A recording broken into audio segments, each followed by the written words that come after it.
मुल्क दिवालिया होने के खदशात फिर सर उठा रहे हैं और पाकिस्तानी रुपए पर तो जैसे जुमेरात का दिन कह लें कि भारी पड़ने लगा है। आज डॉलर 19 रुपए महंगा होकर 286 तक आया है, तो जैसे हाथों के तोते उड़ गए हों। 28 जनवरी तरीका भीख मांगने की उनकी एक टीम बिकती है ना, वो पूरा पीएसएल उतने का है। एक दफा अगर आईपीएल हो जाए ना पाकिस्तान में तो सारा कर्जा उतर जाएगा बड़े मसले से। उससे मेरा क्या फायदा।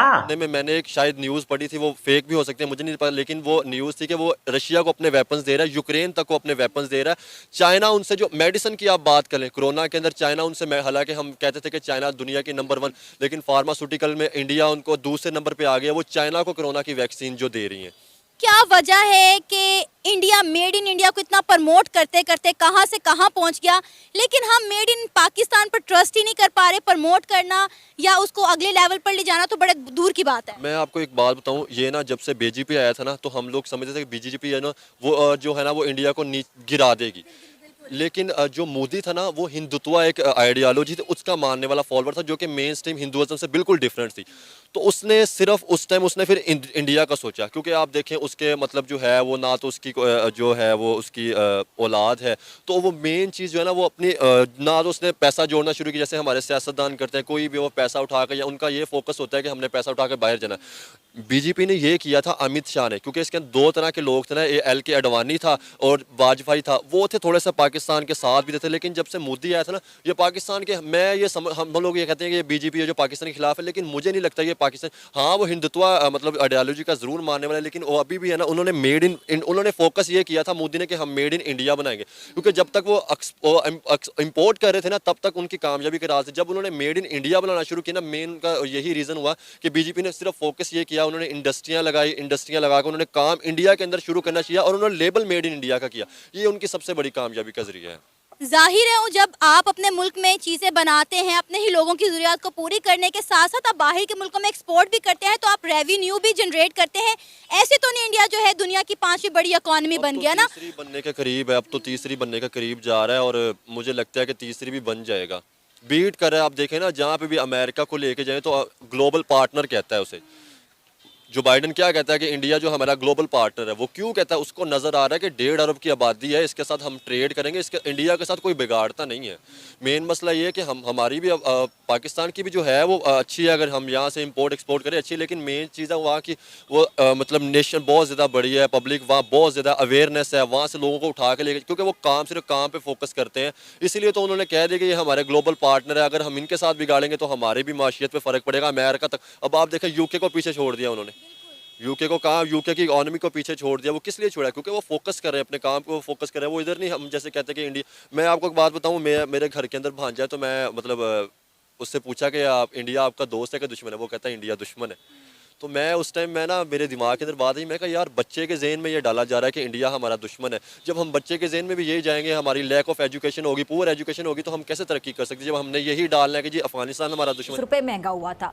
अच्छा सागदार साहब को और कुछ नहीं तो एक क्रेडिट जरूर जाता है कि उन्होंने मुल्क में डॉलर की जो ब्लैक मार्केट है वो बना दी है। अब किसी को डॉलर चाहिए हो तो वो वहीं जाता है और 300 या उससे भी ज्यादा कहने के ऊपर चला जाता है, खरीद में ले आता है। और IMF की जो रुकी हुई किस्त है उसने तो जैसे कह लें कि सबकी सांसें रोक दी हैं। और उधर साबिक वज़ीर खजाना मिफ्ता इस्माइल साहब ने एक नया इंकशाफ ये किया है कि जी IMF चंद कदम पीछे हट गया। अगर किसी ने मुझे मार दिया या मेरा घर जला दिया तो क्या आपको छोड़ देंगे? You can't insight violence, insight hatred वगैरह। तो आप government, freedom of speech is government की तनकीद करने के लिए होती है, राइट? ये नहीं कि आप इस तरह की इंसाइटफुल चीजें करें। It has to be balanced. State के जो इंटरेस्ट होते हैं to keep the society free but also to keep the society safe. तो इन्होंने वो सारे लोग जिनके नाम मोदी हैं उनको तो बदनाम किया एक मजमुए में, and they have a right to say. आपको पता है कि मैं यहाँ पर कभी कभी क्रिटिकल आर्टिकल्स लिखता हूँ पाकिस्तान के बारे में, तो हालांकि वो पाकिस्तान की फॉरेन पॉलिसी के बारे में हो या पाकिस्तान का रोल हो कश्मीर में या अफगानिस्तान में, उससे यहाँ के कई डॉक्टर्स ने मुझे कहा भाई आप वो कहते हैं उससे पाकिस्तानी अमेरिकन का इमेज खराब हो जाता है, उससे उनके पेशेंट्स शायद ना आए, इस तरह की मुझे 2 डॉक्टर्स ने कहा था। So what I am trying to say is कि अगर आप कोई चीज़ केयरफुली नहीं फ्रेम करें और जनरलाइज करें तो उसके नेगेटिव कॉन्सिक्वेंसेस इनोसेंट लोगों पर हो जाते हैं।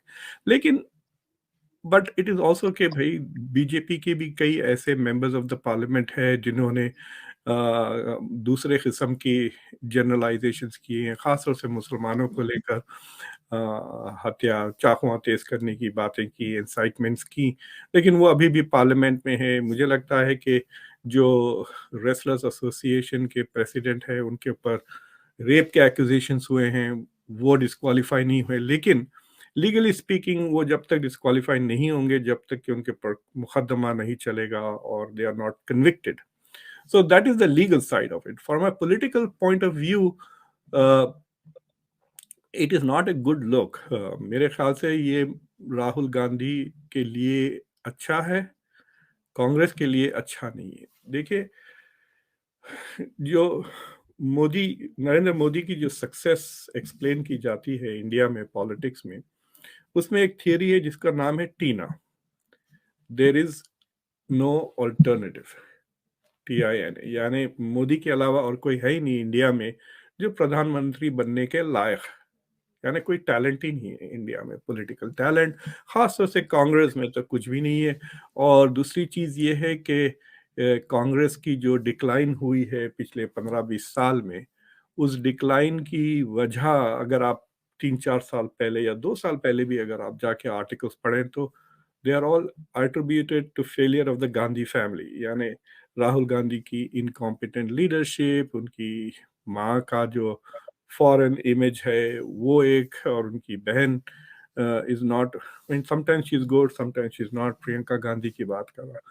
तो ये जो राहुल गांधी की inability to provide leadership elections के दौरान, मुझे याद है यूपी के इलेक्शन जो अभी हुआ था उसमें Rahul Gandhi did not play any role, मतलब उतना कैंपेन नहीं किए वहां पर जितना उनको करना चाहिए as leader of a national party. और तो बेसिकली ये नैरेटिव चल रहा था इंडिया में कि राहुल गांधी की वजह से दो चीजें हो रही. एक तो he is not a good leader, not a strong leader, he cannot challenge Modi, और दूसरा he is not, Gandhi family is not allowing others to come up, जैसे कि शशि थरूर है, who is a big celebrity India में भी, worldwide में भी, he is prime minister material, no doubt about it, लेकिन उन जैसे लोगों को राहुल गांधी और उनकी फैमिली और उनके जो चमचे सपोर्टर्स हैं वो दबा के रख रहे हैं. So basically Rahul Gandhi to remain leader of Congress was limiting Congress, ये नैरेटिव चल रहा था. लेकिन जब से भारत जोड़ो यात्रा हुई है, देयर इज अजम्पशन के राहुल गांधी में ग्रोथ हुई है. Now he is looking like a national leader. उन्होंने कोई, मतलब अगर आप जाके पहले पढ़े उसकी बातें जो ऑपोजिशन से, मतलब जो मेन बीजेपी के पास से आ रहे थे, they didn't expect him to finish the walk जो उन्होंने किया 4 महीने